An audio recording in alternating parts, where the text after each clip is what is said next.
Hi, historians. Happy New Year. Welcome back.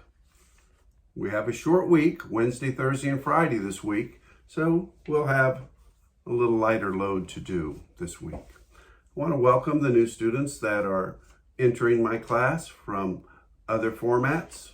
Please be advised, we're halfway through Chapter 6, the Israelites.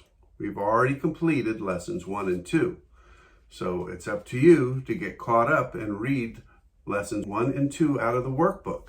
We read from the workbook. We don't use the textbook.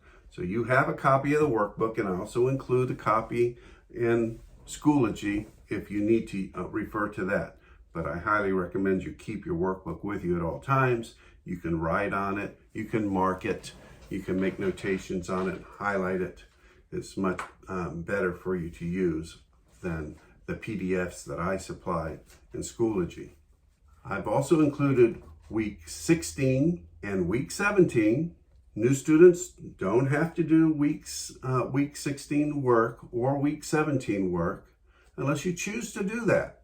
Now, I highly recommend that you read Lessons 1 and 2, but the work assigned in week 16 is not required. It won't be graded. Now, if you want the practice, you can do it, but it won't be for a grade because that's part of last quarter's grade. Week 17 is in this quarter. The new students don't have to do week 17's assignments.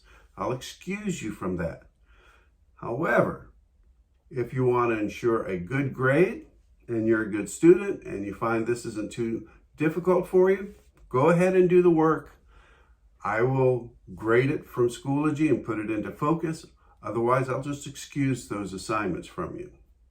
Which brings us into Lesson 3, which is titled The Development of Judaism.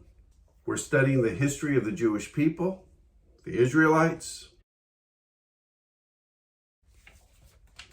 Quick review. The Jewish religion began in Mesopotamia, right here, present-day Iraq, around the ancient cities of Ur, right here. Now, most of these city-states were polytheistic, believed in many gods.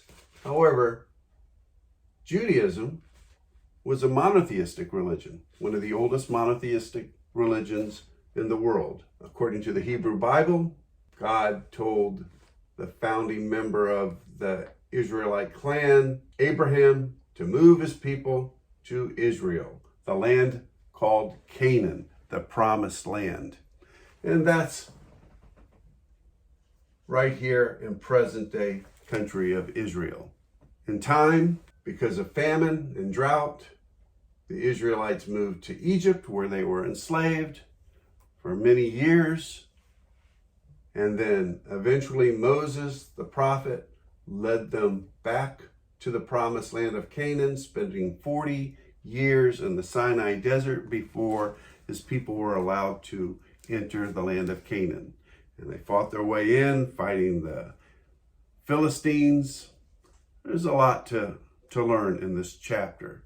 So that's why I suggest to those new students to go ahead and read, and the people that are in my class every day also, go back and review that information. Review those study guides, worksheets that we've already completed. This week, you're going to complete Lesson 3, The Development of Judaism, reading pages 179 through 181 in the workbook. And there is a fun video about Moses leading the people out of Egypt. Remember, if you have any questions, message me. Communication is very important. It goes both ways. I'll communicate with you through my lessons and my weekly videos, and I message students every week if they're missing assignments. Have a great new year. We're halfway through the school year, and most of you are doing quite well. I'm very pleased to announce that.